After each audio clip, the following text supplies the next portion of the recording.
तो आज के वीडियो में आपका स्वागत है।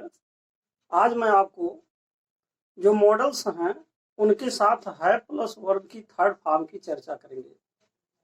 कहने का मतलब यह है कि एवरी मॉडल, सभी मॉडल्स के साथ, जितने भी मॉडल्स हैं उन सभी मॉडल्स के साथ हम हैव लगाएंगे और प्लस वर्ब की थर्ड फॉर्म लगाएंगे। तो उससे क्या अर्थ बनता है ये चीज हमको समझना है। देखिए, इसमें लिखा है कि मॉडल्स प्लस है प्लस बी थर्ड, जिसका अर्थ हुआ कि something could be done in the past. कोई ऐसी चीज जो पास्ट में हो सकती थी, कोई ऐसी घटना, कोई ऐसी घटनाक्रम, कोई ऐसी बात, कोई ऐसी प्रॉमिस जो पास्ट में हो सकती थी, but could not be completed, लेकिन वो कंप्लीट नहीं हुई। अर्थात वह निश्चित नहीं है कि वह हुई अथवा नहीं हुई। यानी कि that was, you can say that was not certain or completed. ये तय नहीं हो रहा है कि वो हुआ ही अथवा नहीं हुआ। तो ऐसे सेंस में कि जब कोई घटना पास्ट में हुई हो, उसके बारे में सोचा जा रहा हो कि हो सकती थी या हो सकती है, हो सकता था, या इस तरह से इमेजिन किए जाए, कल्पना किए जाए, यानी कि डाउटफुल हो, ये संदेह में भी हो कि पता नहीं हुआ अथवा नहीं हुआ। तो ऐसे स्थितियों में हम इन सहायक क्रियाओं का प्रयोग कर सकते हैं। मॉडल्स, जितने भी आपके मॉडल्स हैं उनके साथ हैव प्लस वर्ब की थर्ड फॉर्म लगा करके हम इन वाक्यों की रचना करते हैं। तो आइए अब देखते हैं एक एक करके किस तरह के वाक्य हैं। तो सबसे पहले आप एग्जाम्पल समझिए, एग्जाम्पल्स। और एग्जाम्पल्स में पहला उदाहरण, अब जैसे मान लीजिए पहला एग्जाम्पल है he can heard he can heard the news, the he can have heard the news। देखिए, पहला आप लिखेंगे he can heard have, और इसके बाद he can have heard the news, the news हो जाएगा। he can have heard the news, तो इसका अर्थ क्या हुआ? वह समाचार सुन सकता है। अब देखिए, यहाँ पर अगर लिखा है कि he can have heard the news, तो इसको हम कह सकते हैं वो समाचार सुन सकता है। कहने का मतलब एक कल्पना किया जा रहा है कि शायद पास्ट की कोई बात है जिसको हम प्रेजेंट में बोल रहे हैं, और ये कह रहे हैं कि वो समाचार सुन सकता है। यानी इसकी कुछ पॉसिबिलिटी है। इसमें आप पॉसिबिलिटी के आने पर आप इसमें यह प्रयोग कर सकते हैं, यानी कि कैन हैव और प्लस थर्ड फॉर्म, वर्ब की थर्ड फॉर्म लगा सकते हैं। इसी प्रकार दूसरा उदाहरण है, अगर हम दूसरे एग्जाम्पल को लेते हैं तो इसमें भी जैसे कैन हैव हर्ड है, तो इसी प्रकार से आप इसमें मे भी लिख सकते हैं अथवा कर सकते हैं इसी चीज के लिए। तो ये हो जाएगा ही में हो जाएगा, और हैव हो जाएगा, और हर्ड हो जाएगा, और इसके बाद द न्यूज हो जाएगा, द न्यूज। अब यहाँ आप क्या देख रहे हैं, इसका भी वही अर्थ है और इसमें भी पॉसिबिलिटी ही बता रहा है। पॉसिबिलिटी इसमें भी वही बात है, और सच तो यह है कि में से ज्यादा पॉसिबिलिटी है। कैन में भी पॉसिबिलिटी है लेकिन आंशिक रूप से है, जबकि में से कुछ ज्यादा ही पॉसिबिलिटी है। तो ये था आपका कैन है प्लस थर्ड फॉर्म, और दूसरा था मे है प्लस थर्ड फॉर्म। अब आइए हम तीसरे और चौथे के बारे में बात करते हैं। उदाहरण नंबर थर्ड आपका होगा, अब देखिए, अगर यह कहा जाए कि ही विल और इसके बाद हैव, इसके बाद posted, he will have posted the letter, posted the letter. तो अब इसमें क्या देखना है, इसमें क्या अर्थ देगा, he will have posted the letter, यानी कि वह पत्र को डाल चुका होगा। अब इसमें भी अनुमान लगाया जा रहा है कि मान लीजिए कोई भूतकाल का घटनाक्रम था, कोई पास्ट टेंस की घटना थी, और जिसके बारे में आज हम वर्तमान में सोच रहे हैं और ये कह रहे हैं कि वह पत्र को डाल चुका होगा, तो ऐसे स्थिति में he will have posted the letter लिखेंगे, यानी कि ही और इसका हिंदी में अर्थ होगा कि वह पत्र डाल चुका होगा, तो इसमें क्या आ रहा है, इसमें भी एक तरह से देखिए एक अनुमान हो रहा है, यानी कि जिसको आप गैस कर सकते हैं। इसमें एक तरह से गैस की बात हो रही है या संकल्पना की बात हो रही है, अनुमान की बात हो रही है कि हो सकता है कि वो डाल दिया होगा। और इसी तरीके से अगर आप चाहें तो अथवा करके आप उदाहरण नंबर 4 लिख सकते हैं। 4 में आई से लिख सकते हैं, जैसे मान लीजिए आई शैल और हैव, इसमें भी कल्पना की जा रही है। आई शैल हैव और इसके बाद आप लिख सकते हैं और ईटन और इसके बाद लिख सकते हैं फूड। तो इसका भी अर्थ दे रहा है, यह भी एक तरह से यहाँ पर अनुमान लगाया जा रहा है कि मैं खाना खा चुका हूँगा। अर्थात यह भी एक तरह से जो है कल्पना किया जा रहा है कि हो सकता है कि ऐसा टाइमिंग है कि इस टाइमिंग में अपना खाना खा चुका हूँगा, तो इस तरीके से इसमें यूज किया जा रहा है। दूसरे अर्थों में अगर देखिए तो ये आपका विल हैव पोस्टेड जो आ रहा है, will have plus third form, will और shall have plus third form, आप जानते हैं ये फ्यूचर का परफेक्ट टेंस है और इसमें हैव प्लस थर्ड फॉर्म आते ही है, तो उसका उसी के आधार पर इसका अर्थ निकाला गया है। तो इसमें भी ये काम करता है, will have plus third form और shall have plus third form. अब आइए हम देखते हैं could have plus third form के बारे में। उदाहरण नंबर 5 है, तो इसमें क्या होगा कि जैसे मान लीजिए कहा जाए कि ही और इसके बाद लिखा जाए कुड, इसके बाद लिखा जाए हैव, ही कुड हैव और फिर लिखा जाए हेल्प और इसके बाद लिखा जाए मी। अब इसमें देखिए क्या हुआ, वह मेरी मदद कर सकता था। अब इसमें भी अगर देखा जाए तो इसमें एक तरह से कैपेसिटी है, कैपेसिटी का मतलब क्षमता है इसमें, और क्षमता यह है कि पास्ट टेंस की कोई क्षमता कि अगर वो चाहता, उसकी क्षमता थी कि वह मेरी मदद कर सकता था, लेकिन उसने मेरी मदद नहीं की।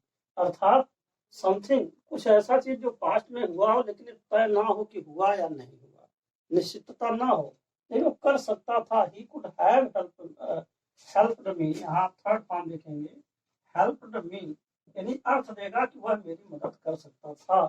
तो ये आपका इसमें कैपेसिटी की बात है, क्षमता की बात है। अब उदाहरण नंबर 6 को आप देखिए। उदाहरण नंबर 6 जहाँ कुड है प्लस थर्ड फॉर्म हो गया, यहाँ माइट है थर्ड फॉर्म का अगर हम यूज करें, तो जैसे मान लीजिए अगर कहा जाए कि यू माइट और इसके बाद लिखा जाए यू माइट और हैव लिखा जाए, यू माइट हैव और इसके बाद लिखा जाए take, you might have take और इसके बाद एक टैक्सी। अब अर्थ क्या दे रहा है, यह अर्थ दे रहा कि तुम टैक्सी ले सकते थे, तुम टैक्सी ले सकते थे। तो यहाँ पर क्या स्थिति है, यहाँ पर भी संभावनाएं हैं लेकिन कुछ कम संभावनाएं हैं, पॉसिबिलिटी इसमें भी है, पॉसिबिलिटी की बात हो रही है और पॉसिबिलिटी जो है वो लेस पॉसिबिलिटी है, पॉसिबिलिटी, तो इसमें जो पॉसिबिलिटी है वह पॉसिबिलिटी लेस पॉसिबिलिटी है, यानी कि थोड़ा सा कम संभावना है। लेकिन ये बात है कि पास्ट टेंस की बात थी कि अगर चाहते तो टैक्सी पकड़ सकते थे, you might have take a taxi. इस तरीके से आपका हो गया might have plus V third. अब आगे देखिए वुड हैव और प्लस वी थर्ड का प्रयोग कैसे होगा।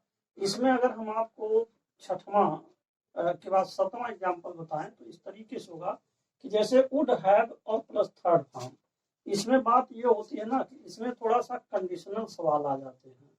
जैसे मान लीजिए कंडीशनल में, अभी आपको समझा रहे हैं, जैसे मान लीजिए कंडीशनल है तो कंडीशनल में क्या होता है, जैसे इफ और यू और इसके बाद हैड, इफ यू हैड, अगर ऐसा लिखा हो कि इफ यू हैड और उसके बाद return, if you had return और टू मी, इसका अर्थ हुआ कि अगर तुम मेरे पास पत्र लिखे होते, if you had return to me, to me, अगर तुम मेरे पास पत्र लिखे होते तो मैं तुम्हारी मदद कर दिया होता। अगर तुम मेरे पास पत्र लिखे होते तो मैं तुम्हारी मदद कर दिया होता, लेकिन तुमने लिखा नहीं तो मैंने मदद किया नहीं। तो बात यह है, तो इस तरीके से यहाँ लिख देंगे आई वुड, और इसके बाद हैव हो जाएगा, और इसके बाद हेल्प्ड हो जाएगा, और हेल्प्ड के बाद यू हो जाएगा। तो ये अर्थ देगा कि अगर तुम मेरे पास पत्र लिखे होते, अगर अगर तुम मुझे अगर तुम मुझे पत्र लिखे होते, पत्र लिखे लिखे होते होते तो मैं तुम्हारी मदद तुम्हारी मदद तुम्हारी मदद कर दिया होता। तो यहाँ पर आप देख रहे हैं कि यहाँ पर कंडीशनल सवाल है, और इसमें भी बात वही है कि पास्ट टेंस की बात है ये, कि अगर तुमने ऐसा किया होता तो मैं तुम्हारी मदद किया होता। तो इसमें क्या बात है, इसमें एक तरह से विलिंगनेस है, इच्छा की बात है कि अगर तुमने ऐसा किया होता तो मैं कर देता।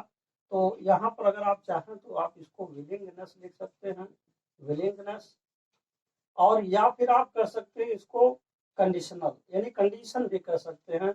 यानी कि जैसे मान लीजिए इसमें शर्त की बात है कि अगर आपने ऐसा किया होता तो मैं ऐसा कर दिया होता। तो ये था आपका 7वां उदाहरण, यानी कि would have plus third form के बारे में। अब हम आपको बताएंगे 8वां एग्जाम्पल। तो अब इसके बारे में देखिए, एग्जाम्पल नंबर 8। अब आप देखिए 8वां एग्जाम्पल क्या है। एग्जाम्पल नंबर 8वां में है, एग्जाम्पल नंबर 8वां। अब इसको देखिए, जैसे इसमें दिया है कि आपका शुड है plus third form.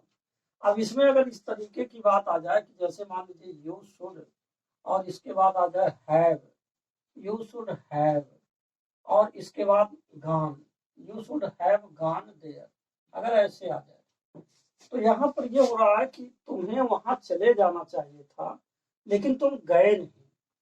You should have गान देयर, तो यहाँ पर हो गया कि तुम्हें तुम्हें वहां चला जाना चाहिए था, चला जाना चाहिए था, लेकिन तुम गए नहीं। तो यानी यही बात है, तुम्हें चला जाना चाहिए था परंतु तुम गए नहीं। तो ये जो है क्या बता रहा है, ये एक प्रकार से समझ लीजिए कि ड्यूटी के बारे में, ऑब्लिगेशन के बारे में बता रहा है।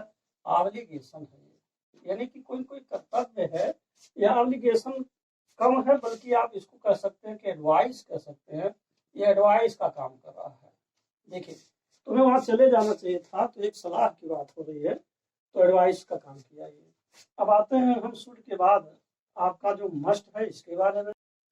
अब देखिए आप एग्जाम्पल नंबर 9, यानी कि वी, एग्जाम्पल नंबर 9 जो आपका है, 9 में क्या है, जैसे मस्ट है, तो इसके लिए आप कह सकते हैं कि जैसे आई मस्ट हैव हो जाएगा, और आई मस्ट हैव ड्राफ्ट हो जाएगा, ड्राफ्ट, और माई की सम है। इसका अर्थ ये हो रहा है कि मैंने अपनी चाबी अवश्य ही कहीं खो दी होगी। मैंने अपनी चाबी अवश्य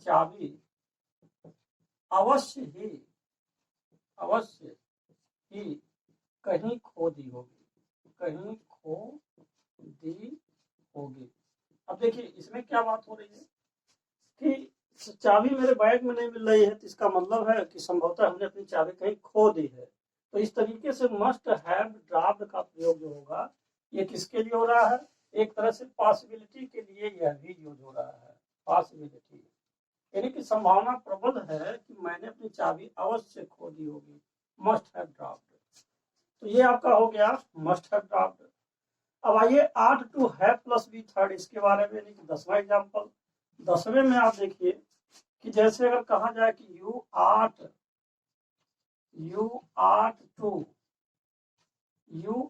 टू, और इसके बाद हैव, और इसके बाद gone, you ought to have gone to the station. अगर देखिए, अब इसमें क्या बात हो रही है, स्टेशन। इसमें ये बात हो रही है कि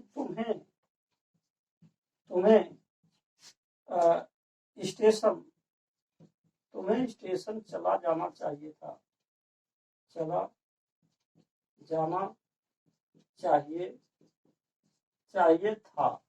लेकिन बात क्या है कि तुम्हें स्टेशन चले जाना चाहिए था लेकिन तुम गए नहीं। ये पास्ट की घटना है कि कुछ नैतिक कर्तव्य जैसा मोरल ऑब्लिगेशन इसमें आ रहा है कि तुम्हें स्टेशन चले जाने चाहिए थे लेकिन तुम गए नहीं।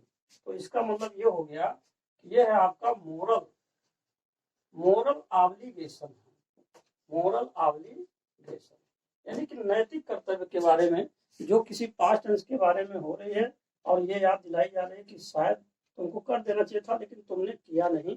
तो ये बात है। देखिए मूल कॉन्सेप्ट मत भूलिएगा, something could be done in the past. कुछ ऐसी चीज जो पास्ट में हो सकती थी परंतु इस समय हुई या नहीं हुई ये सर्टन भी नहीं है। ये पॉसिबल थी कि हो सकती थी लेकिन हुआ या नहीं हुआ इसकी जानकारी भी नहीं है। तो इस तरीके के जो सेंस आएंगे उसमें ये सारे यूज होंगे। अब आते हैं हम अंत में, जो यहाँ पर ग्रामर पॉइंट आपका है ये R2 हो गया। और एग्जाम्पल नंबर 11, जो अंतिम एग्जाम्पल है इसको देखिए। इसमें नीड नॉट है +2 का प्रयोग है। तो इसको हम कैसे करेंगे जरा इनके बारे में समझिए। ये भी बहुत बढ़िया है। तो इसमें एक एग्जाम्पल ये है कि जैसे मान लीजिए कहा जाए कि यू नीड नॉट, यू और इसके बाद नीड नॉट, नीड और इसके बाद नॉट पहले लगा देंगे और तब लिखेंगे have. You need not have, इसके बाद थर्ड फॉर्म लिखेंगे BOUGHT और सो एक्सपेंसिव, एक्सपेंसिव कार। देखिए यहाँ ये कहा जा रहा है कि आपको इतना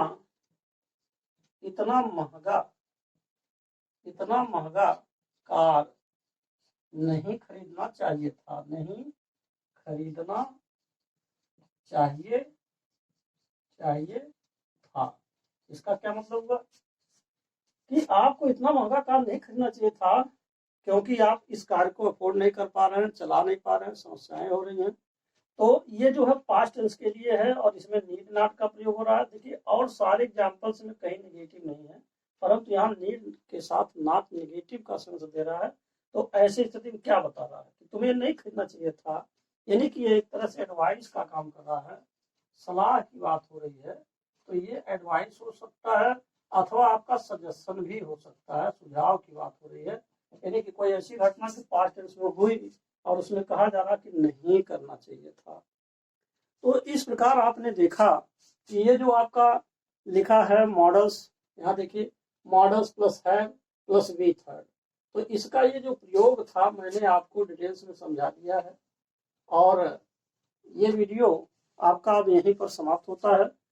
और अंत में मैं आपसे यही कहूँगा कि अगर आपको ये वीडियो अच्छा लगा और यदि आप हमारे चैनल पर पहली बार आए हैं तो आप इसे सब्सक्राइब अवश्य करें और साथ ही साथ और लोगों को भी शेयर करना ना भूलें।